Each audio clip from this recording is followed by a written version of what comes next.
Salut à vous, j'espère que vous allez bien. Alors aujourd'hui c'est une petite vidéo de présentation de mon matériel de truite. Donc vous verrez, j'ai pas en truite, j'ai pas énormément. J'ai ce qu'il me faut, on va dire, pour les rivières que j'ai. Donc ben voilà, on va commencer par la canne. C'est une Nomura, une 315 grammes. Alors c'est à la base une canne pour le drop shot, mais j'utilise beaucoup pour la truite. Elle va super. Deux parties, 2 mètres. Dans les rivières où je pêche pas, je prends pas des cannes plus que 2 mètres parce que voilà, déjà j'aime pas pêcher avec des longues cannes, je préfère les cannes un peu courtes et 2 mètres pour moi je trouve c'est nickel. Donc voilà, avec un petit moulinet Quantum en 1500, voilà, super légère, l'ensemble est vraiment léger. Une action de pointe, moi j'aime bien les actions de pointe. Voilà, elle m'a pas coûté bien cher, hein, je l'ai acheté en Suisse.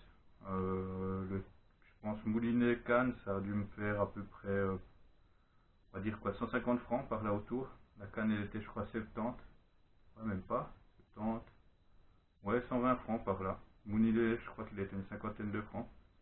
Donc voilà, moi j'ai de la tresse dessus. J'aime pas me pêcher au nylon. Par contre ce que je fais c'est que je mets en minimum 3 mètres de fluoro, pardon, de fluorocarbone là j'ai en 18 centièmes.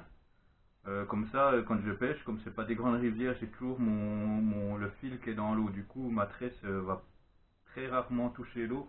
Donc du coup, j'aurai très peu de vibrations dues à ma tresse. Donc voilà, c'est pour ça que moi c'est ce que je préfère. C'est vrai que le nylon, j'ai vraiment de la peine. J'ai essayé la dernière fois, j'ai vraiment pas aimé. Donc bah voilà, je vais vous montrer mes leurres et un peu mon petit ensemble. Donc pour commencer, une petite épuisette, Caperlan, et elle va très bien. Elle est légère. Elle m'a coûté rien du tout, hein, 10 euros chez Decathlon. Donc franchement, pour la truite, ça suffit. Comme moi, c'est rare que je les soulève en dehors de l'eau, donc du coup, il n'y a pas trop de problème. Après, c'est vrai que des hameçons ont tendance à se prendre dedans. Mais bon, tant qu'on fait attention, je trouve il n'y a vraiment pas de souci. Elle est petite, légère, et en tout cas, moi, ça me va bien. Mon petit sac, que j'ai acheté aussi chez Decathlon pour 15 euros. Donc je voulais essayer et c'est vrai que c'est vraiment pratique.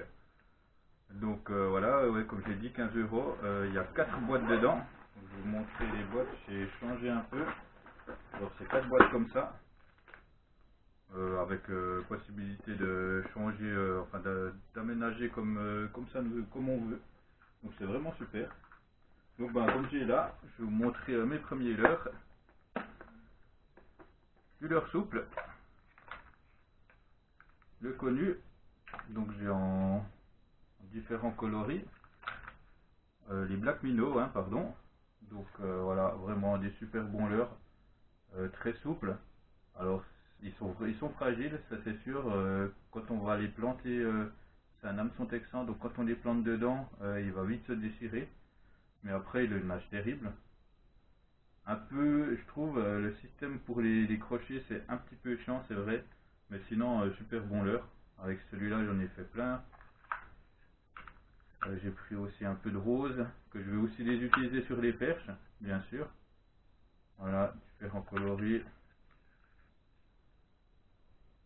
Voilà, et le dernier avec transparent quasiment avec des petites paillettes dedans. Donc c'est des leurres que j'utilise beaucoup pour aller gratter dans les cailloux. Comme ça en texan on s'accroche quasiment jamais. Quand on s'accroche c'est à cause de la tête plombée tout simplement. Donc ça c'est vraiment des leurres ou alors juste en bas d'une cascade quand ça remue. Moi j'adore cette pêche là, on gratte et tout et franchement on peut sortir des beaux poissons. Donc voilà, après j'ai quelques petits poissons nageurs. Donc on va commencer par la cuillère.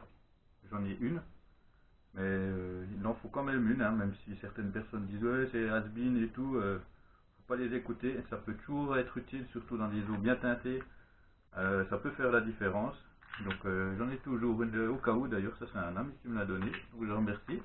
Et voilà mes vidéos. J'ai un autre, c'est un petit rapala là, c'est un poisson nageur, là c'est tout du poisson nageur. Alors le nom je peux vraiment plus vous dire, ça fait un moment que j'ai, ça fait 2 ans, j'utilise très rarement. Il a une bonne nage, mais c'est vrai que peu utilisé. Donc j'ai utilisé pour la perche, mais sans plus. Mais je les garde au cas où d'un coup j'ai une occasion ou voilà. Faut toujours avoir un peu un panel un peu différent, si jamais, pour pallier à différentes situations. Alors des sébiles, un petit sébile. Alors le nom exact, celui-là non plus, je m'en souviens plus. Faut que je change les hameçons parce que le problème c'est qu'ils sont trop longs et qu'ils se crochent quand je lance. Donc du coup c'est un peu chiant. Dans les courants, pas fort courant, sinon il décroche facilement. Par contre il est vraiment fragile. La bavette, si on lance plusieurs fois sur des cailloux, c'est mort, elle va se casser. J'ai eu ça sur mon premier que j'avais acheté. Un autre coloris. Les coloris sont bien, hein. C'est correct pour le prix, hein. Je crois que c'est à peu près 8 €. Je les avais achetés en France, en Suisse, je les ai pas trouvés, en tout cas sur Genève. Donc franchement, question rapport qualité-prix, il n'y a rien à dire, hein. Pour 8 €, ils nagent bien, ils font le job. Là, on va faire les Powertail, donc des petits leurres que j'utilise cette année, que j'ai découvert. Et franchement, les premières fois que je les ai vus, je me suis dit, c'est quoi cette daube? J'ai vraiment pas adhéré, et puis je me suis dit, je vais quand même tester. Et jour de l'ouverture, ben, j'en ai fait une. Donc du coup, ça m'a quand même bien convaincu. Donc j'ai en plusieurs couleurs, plusieurs grammages. Donc là, c'est en 4,8 grammes. Donc j'ai en blanc. Voilà, hein, si vous voulez, il y a plein de vidéos sur YouTube pour voir leur nage. Ça, je vous laisse aller voir. Donc voilà, c'est vraiment des leurres super. On peut en linéaire tout simple, hein, ils font le job, ou bien alors dans le scie, ça vaut aussi très bien.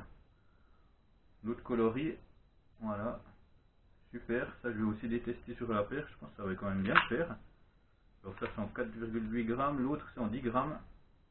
Il y a un peu plus de courant. Bon voilà, il a quand même bien touché. Mais il se croche très rarement, franchement, ça c'est un truc qui est vraiment bien. À la base, si jamais, ils ont des hameçons triples. Moi, j'ai changé en simple, sans ardillon. Ça aussi très bien. Et là, j'ai en 12 grammes. Ça, c'est surtout quand je vais pêcher dans le Rhône. Je vais vous montrer. Voilà. Dans le Rhône, 12 grammes, quand les vannes sont ouvertes, c'est vraiment le minimum syndical si on veut un peu pêcher au fond. Puis encore, c'est vraiment compliqué. Donc voilà, on va passer de l'autre côté. Donc ça aussi, une petite boîte chez Decathlon. C'est bien utile, une reverse. Donc vraiment super cool comme boîte. Très pratique. Donc voilà, quelques petits leurres chez Decathlon que je pêche pas souvent mais que j'ai quand même dans la boîte au cas où. Pareil, alors le nom je peux plus vous dire, mais ils sont très connus. Ça pour la pêche à truite c'est nickel.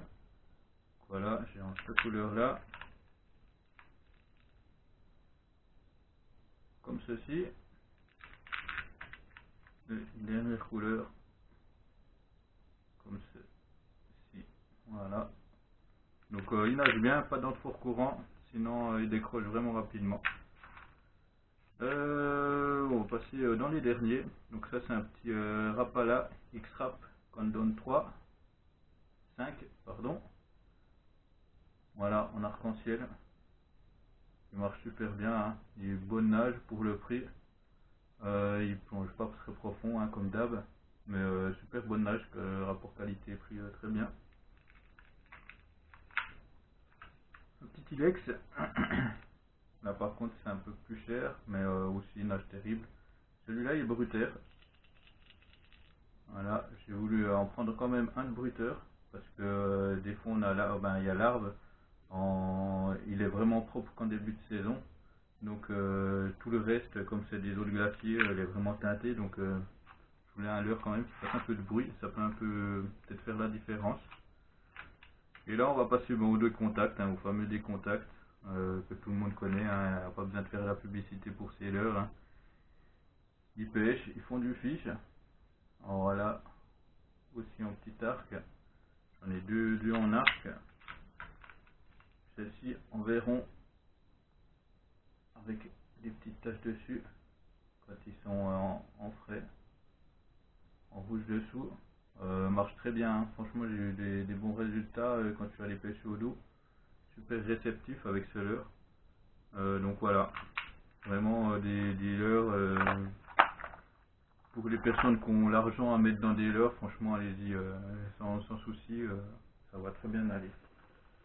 Après j'ai quelques petits leurres souples, quelques ilex. Voilà, je vous montre vite fait, hein. Je vais pas pêcher énormément avec, je vais surtout les utiliser pour la perche. Mais faut quand même avoir d'un coup, ça peut, suivant les conditions, je vais les utiliser. Donc on va voir. Mais là, alors tout simplement, je vais vous montrer vite fait. Petite boîte à hameçon, toute simple, quelques bouchons. Voilà. Celui-là, ça va être plus pour pêcher à la nymphe. Mais comme là maintenant c'est fermé, enfin on n'a pas le droit à la nymphe pour l'instant. Donc du coup, ben ils vont attendre. Gentiment, mais je pense que je risque de faire 2-3 pêches à la nymphe. C'est pour ça que j'ai ces bouchons là. Sinon les autres, ben vous avez vu l'année passée, j'ai pas mal pêché au faux steigne avec des bouchons comme ça. Ça marche très très bien.